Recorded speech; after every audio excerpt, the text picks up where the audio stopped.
The next update, the Christmas update, is coming this weekend inside of Grow a Garden. And oh my god, do I have a lot to show you guys, a lot of things to do that will make you sure that you get a big head start when the update comes out. So let's get straight into it. But before we get into it, I do gotta ask you guys, please go ahead, like and subscribe and watch throughout this entire video. I want to give you guys the most helpful tips and make sure that you have everything you need in order to get a brand new type of blossom seed.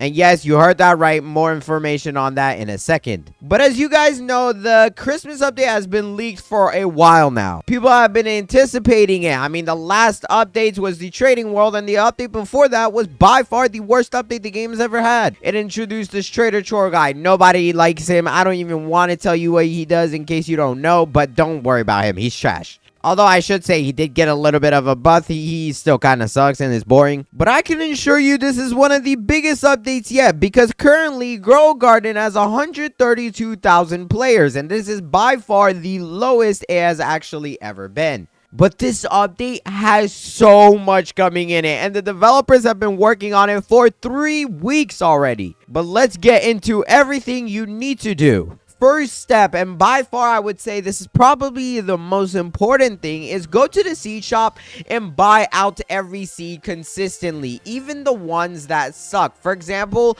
the carrot seeds, the strawberries, the blueberries, the buttercups, tomatoes, corn, and all of that stuff. I have gotten the opportunity to play the update early, and I can tell you, you're going to need those once again. I mean, I feel like every single event inside the game now has actually required you to, at least have some level of the worst stuff, especially for the earlier things. So yes, you want to make sure you collect those. Number 2, you guys need to head over here to the Garden Ascension. And this is something you can actually do now because the developers did go ahead and make a tiny change to the Ascension system.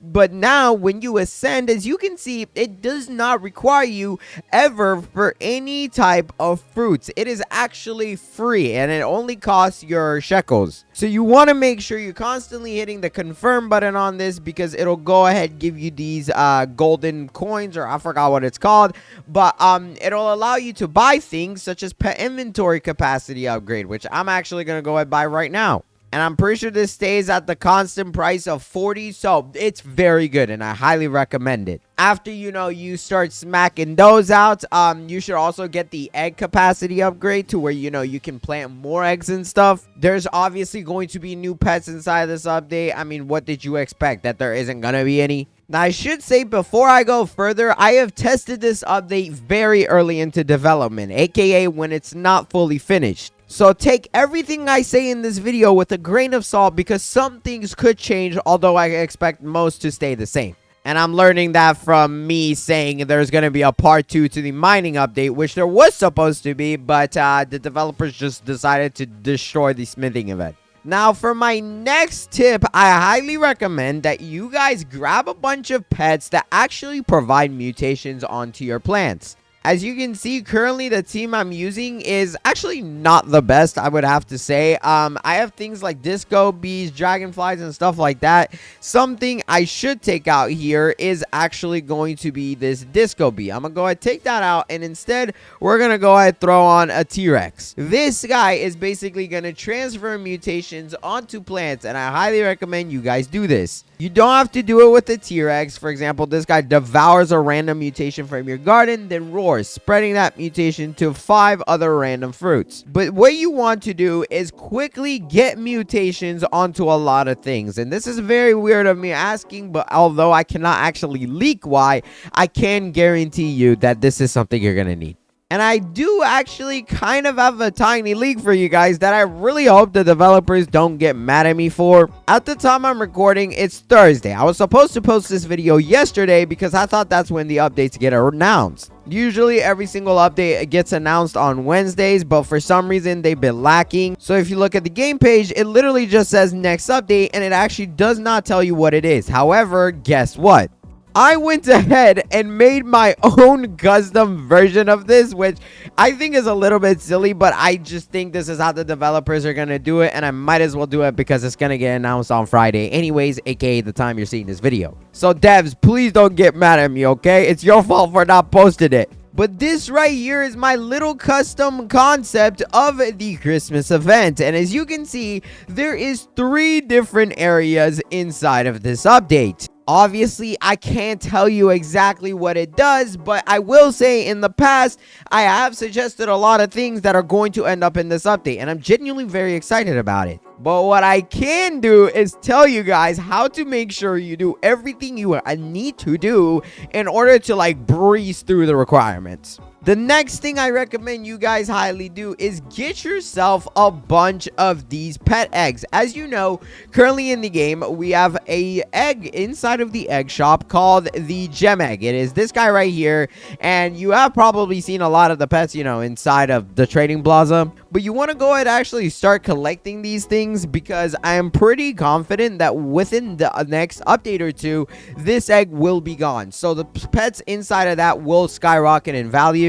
I actually have already collected a ton, like ruby squids. Look, I got 4 of those. I don't know if I have any of the panthers, but it does not hurt to check. Oh, yep, I have 1 of them. I've never used this thing in my life, but I have it. And since the farmer's market is out, if there's any opportunity that you can actually earn some trade tokens for yourself, even if you do not have the ability to purchase it with Robux, I highly recommend you go ahead and do so. I did go ahead and make a pretty in-depth video on the best method to get these free trade tokens. But the next very important thing for this update, and I mean very important, it's been important in the past, but it's even more important now, level up your pets, bro. I'm telling y'all, you need to level them up. You actually don't have to level up your pets to the max, but if you can get it there, that's amazing. I mean, it definitely does not hurt.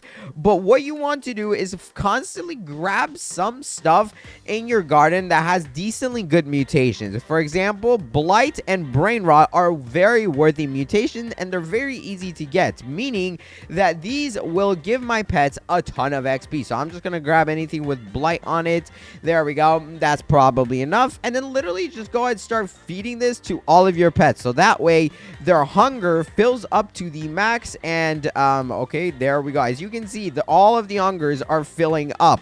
This is very important because this makes sure that your pets constantly level up, and with any like new gear that the devs decide to add into the game that you can get, if there's a level requirement on it, your pets will be able to use them. I think I missed one more pet. There we go. Our brand new T-Rex that's inside of our little garden. There we go. And you know, if you have any pets inside of the game that are limited, definitely hold on to them. But you can also go ahead and throw them inside the pet mutation machine. Okay, this guy's not level 50, and I can't see this guy's age, but they're definitely not level 50, so I cannot throw them in there. But you know, definitely try to get a good mutation on them before you start doing all that.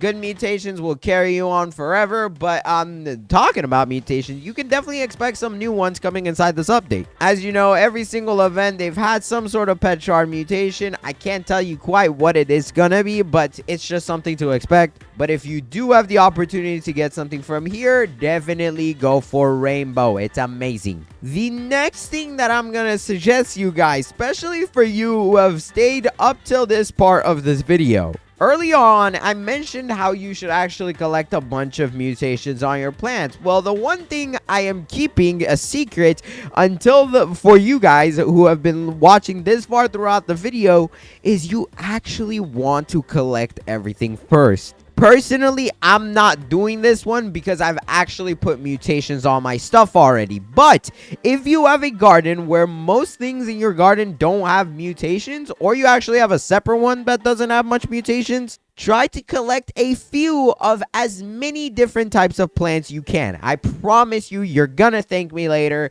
and you're going to need this for the event. And I'm talking about unique plants. So, for example, if I pick up a parsley, I do not want to take another parsley again. I want to actually go ahead and get something else, like a mango. And since now I have the mango, don't pick up another mango. Get a glowthorn instead. Just have a few of each type of plant and get as many of those types of plants as possible. I highly recommend you guys check out the daily deals inside of the gear shop or the seed shop. It's very good because not only will these daily deals give you seeds that are currently not in the game, items, such as like I believe the pineapple seed. Yeah, that's not in the game, but it is a unique plant. If you have the pineapple, congratulations, you probably have one more than other people. But I did tell you guys that there is the possibility that you can get a brand new bone blossom type of seed. I have leaked this in the past. Currently, it is inside the game files, but if you search it up right here, you cannot see a gingerbread blossom. This was one of the plants leaked a long time ago. Gingerbread blossom, peppermint vine, observy, all of that type of stuff. I did make a whole video on it showing you guys a bunch of leaks, but this bone blossom or gingerbread blossom is going to be coming into the game. And I promise you, you want to get it. If you are looking for my leaks video to get more information on all that kinds of stuff, I highly recommend you check out this one. This video right here, it's my most recent, and it actually goes in so depth with this, as well as this one over here too, where I talked to the owner of Grow a Garden. And I mean the absolute owner of the game. I thought it was very cool to get the opportunity to do so, and I learned a lot of new information, such as the fact that this Christmas update is going to last 3 weeks. It's coming this weekend, and there's going to be a part 2 and a part 3 for it. I'll definitely be sure to have more information, when those are closer. But you can expect this to only just be the start of everything. It's actually very packed with content. There's going to be tons of brand new seeds, and you're actually not going to be able to get some of them until later on. But the earlier you start and the faster you do everything that I've said so far in this video, the better it is for you. And the next thing is, if you've ever wanted anything from this Trader Chore guy, which I would be kind of sad if you do, because he kind of sucks. But I mean, I guess he does have some decent rewards. Like, you can get a golden lollipop and a silver lollipop at a streak of 50+. And if you can hold it now, it's not bad. However, if you do want anything from this guy, get it now, because he's going to be gone permanently. Now, I should mention the trading world is obviously here to stay. Hello, like, this thing is not going anywhere. This is actually a permanent feature in the game. But something I can show you, because it was leaked, is that there's going to be the ability to skip Advent quests. And the hint here is Advent. If you've been listening through everything I've said so far in this video, you could probably connect some dots on how you may be able to obtain certain things. But there's obviously going to be an Advent calendar, and that's something that I definitely talked about, and I'm so glad the developers decide to add it. You're going to be able to get tons of rewards for it, but it is a quest system. So definitely, like I said, get all of the seeds you can in the seed shop, plant them down, and get as much unique seeds as you possibly can. I should also mention, finish your season pass, bro. If you guys have this and you've actually worked so far into it, I highly recommend you guys finish it. This season is ending in 1 day, meaning that the next update is going to be more focused on, the Christmas theme stuff, hopefully. I actually have not seen the season pass personally, but that is a pretty good guess, I feel like. And I will definitely be gifting that out once it's out, but definitely fill this thing out. And if you do have any of your garden points, I forgot what it's called, definitely try and purchase some of these products inside of the thing. And the best one, in my opinion, is the Grow All, which is a prismatic. This does not happen very often to where it pops up, but if you do have enough points for that, definitely get it, because I believe they reset your points after the season ends, so it kind of sucks. One thing I'm really hoping the developers are also adding in this update, which I don't know about yet, is some garden expansions. I think that'd be very cool if we got to expand our garden even more, because now the server size is 4, so we are able to technically do that more now. And the last and final thing I recommend is make a brand new save slot. They did actually add the ability to have 4 now, and all you want to do is just start planting a bunch of unique things in a new save slot. Things that are actually permanent inside the game, so it's not like a carrot where, if I collect it once, it's gone forever. But something that sits down permanently and is going to be beneficial for you when this update comes out. It doesn't really have to get a bunch of mutations on it, but it is a quick way to help you guys out. But if you enjoyed this video, hurry up and watch this one on the screen. I went and picked it for you, and I think it's very enjoyable. So pick it fast, because this video is about to end, and until then, I'll catch y'all in this video. Hurry, bye!